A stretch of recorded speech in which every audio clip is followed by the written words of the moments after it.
Immortal is back के episode 18 के साथ हाजिर है। अगर आपको एक्सप्लेनेशन अच्छी लगी है तो प्लीज़ चैनल को सब्सक्राइब कर दें, लाइक कर दें, बेल आइकन को ज़रूर प्रेस कर दें। हमें यहाँ 17 एपिसोड का बैकअप दिखाया जाता है जहाँ पे वो तीनों बदमाश होते हैं और तीनों एक दूसरे से बात कर रहे थे। उसके बाद वो ली की माँ को किडनैप कर लेते, उसको मारने का प्लान बनाते हैं और ली को उसके बाप का फ़ोन आ जाता है और किडनैप हो जाता है, वो वहाँ से भाग जाता है और किंशु वो मट्टी की मदद से वो सुराग लगाने की कोशिश करता है। उसके बाद हमें टैक्सी दिखाई देती है, टैक्सी से एक लेडी उतरती है और लेडी पूछती है कितना किराया हुआ है। टैक्सी ड्राइवर कहता है 15 यौन। वो 15 यौन देकर चली जाती है। फिर टैक्सी ड्राइवर किसी को फ़ोन करता है और कहता है मैंने रेडियो में स्नैक बार के बारे में बहुत कुछ सुना है, चलो अब वहीं पर चलते हैं और मैं फ्री हो गया हूँ। और साथ ही वो ट्रक गाड़ी चलाता है, स्नैक बार की तरफ रवाना हो जाता है और रास्ते में आगे आके किंशु की टैक्सी रोक लेता है और वो अचानक से ब्रेक मारता है और किंशु उसकी गाड़ी का दरवाज़ा खोलता है और उसके अंदर बैठ जाता है। वो आदमी कहता है भाई मेरा वर्क ऑफ हो गया और मैं जा रहा हूँ, मैंने कहीं भी नहीं जाना।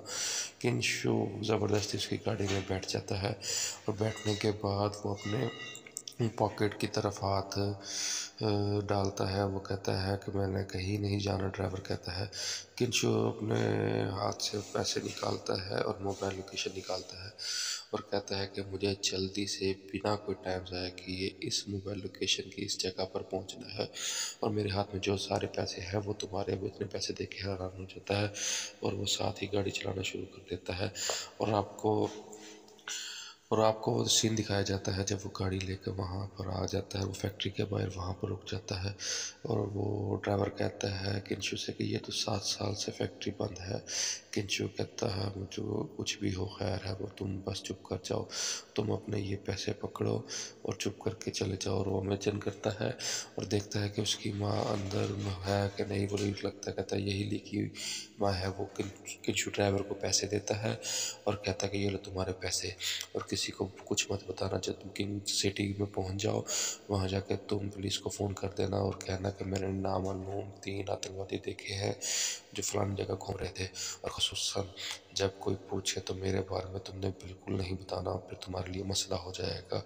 टैक्सी ड्राइवर कहता है ठीक है बॉस, मैं जा रहा हूँ और मुझे आप पर पूरा यकीन है और आपको मुझ पर भरोसा रखना होगा। और ये कह के वो वहाँ से चला जाता है और उसके बाद किंशु अपना सोचने लग जाता है कि मेरे पास तो सिर्फ इतनी सी ताकत है कि मैं आम सी गोलियों का मुकाबला कर सकता हूँ। मुझे नहीं पता उनके पास कैसे हथियार होंगे और मुझे अपनी पावर का भी अंदाज़ा नहीं है।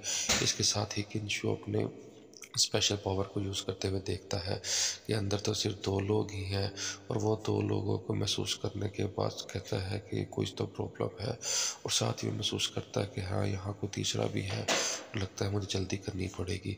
और वो तीसरा आदमी हमें दिखाया जाता है कि उसके हाथ में खंजर है और वो ली की माँ के आगे खड़ा है, बात कर रहा होता है। वो तीसरा बदमाश अली की माँ को कहता है कि मैं बहुत मायूस हुआ हूँ और मुझे यकीन है कि तू बहुत खूबसूरत है और मैं तुम्हारे ये कान काट कर तुम्हारे बेटे को गिफ्ट करूँगा और उसके बाद फिर मैं तुम्हें मार दूँगा और तड़पा तड़पा के मारूंगा। ये बात सुन नहीं रहा होता है कि अचानक पीछे से खिड़की में से किंशु आ जाता है और किंशु कहता है हेलो इधर देखो ये तुम कर क्या रहा हो। वो लंबे बालों वाला बदमाश अचानक किंशु की तरफ देखता है, हैरान हो जाता है तुम यहाँ कैसे पहुँच गए, मुझे तो उम्मीद ही नहीं थी कि तुम यहाँ तक भी पहुँच जाओगे। आदमी किंशु को कहता है कि चलो यहाँ तक तुम पहुँच गए हो तो अब जिंदा नहीं पहुँचोगे।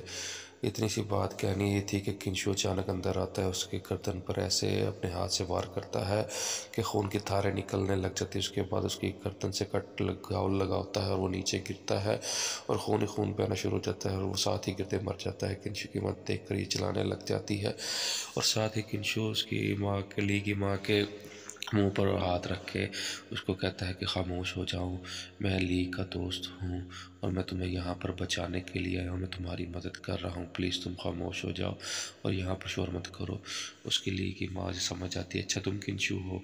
फिर ली उसकी माँ के हाथ को खोलने लग जाता है। हाथ खोलने के बाद वो महसूस करता है कि लगता है कि यहाँ पर भी कोई है।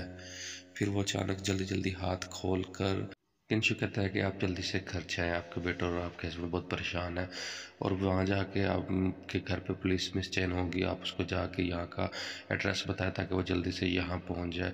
फिर वो आंटी कहती है कि किंशु के तुम नहीं जाओगे? किंशु कहता है नहीं, मैं ये हिसाब किताब ख़त्म करके फिर ही आऊँगा। वो कहते ये तो बहुत ख़तरनाक आदमी है।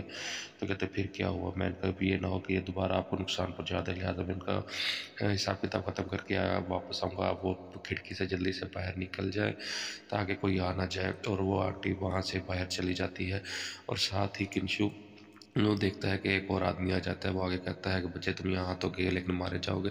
साथ ही किंशु गुस्से में आकर उसके मुंह पर धड़ाम बहुत ज़ोरदार एक पंच मारता है और पंच की पावर के साथ ही वो धड़ाम से ज़मीन पर गिरता है आके और वहीं पर वो मर जाता है। साथ ही दूसरा आदमी पीछे से देख रहा होता है।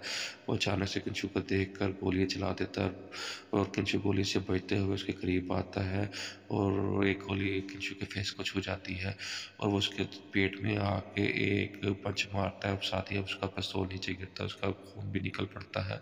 साथ ही हमें किंशु का वो पुराना रूप दिखाया जाता है और बताया जाता है कि किंशु की पावर तो और भी ज़्यादा हो गई है।